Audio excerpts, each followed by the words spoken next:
pretty much every creator out there talks about, how great traveling is, or, they show you the luxe life and they glamorize making money. So I wanted to do something completely different today. I wanted to talk to you about the downsides of making money. Now, by no means do I think I'm disadvantaged for being able to live this life. In fact, I'm extremely grateful for the opportunities I have, and I wouldn't trade my path for anything. But that doesn't mean it hasn't been difficult at times. That doesn't mean it doesn't continue to be difficult. While I walk around the gardens here, I actually want to speak about the downsides of getting rich, particularly the downsides of getting rich at a young age, because I think it's very different, achieving success, and obviously, how you define success is up to you, but achieving what people consider material success at a young age versus when you're older. And it changes a lot. It's changed so much in my life, for good and for bad. So let's touch on some of the stuff that you don't see on the Instagram reel. The first downside, it's that the goalposts never stop moving, meaning you're always going to want more. I remember when I made my first 100K, I was like, when I finally get to 100, I'll be happy. I wasn't happy. I wanted $1 million now. When I made $1 million, I was like, all right, when I make $1 million, then I'm finally going to be happy.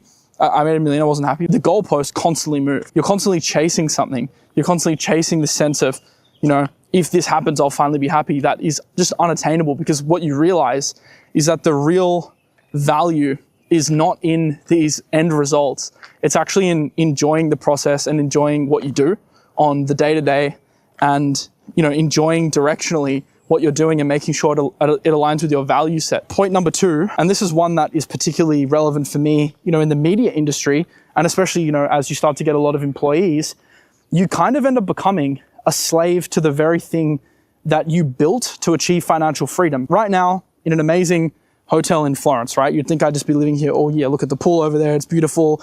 I could just stay in villas, travel around the world, that's kind of the lifestyle that a lot of people portray on social media, right? Well, the reality is, I probably do this 20 days of the year, 15 days of the year, because the other 300 and whatever days, 340 days, I'm literally inside grinding all day. And I would say stressed all day. It's not a bad thing. I choose to be stressed. I like it. Ultimately, it's my choice. And in business, you're constantly trying to one-up yourself. And once you have employees, you have real stakeholders who need your business to succeed, to put food on the table. Why the fuck should I, or can I, really travel around the world, prancing around, enjoying the fruits of my labor, when I've got all these people relying on me? I don't get to travel like this all the time. It's great when I do. And when I have meetings, I try and structure some travel around it, but that's not the reality of my life. And you know what? I wouldn't have it any other way. So, it might sound like I'm complaining. I'm not. I'm just passionate.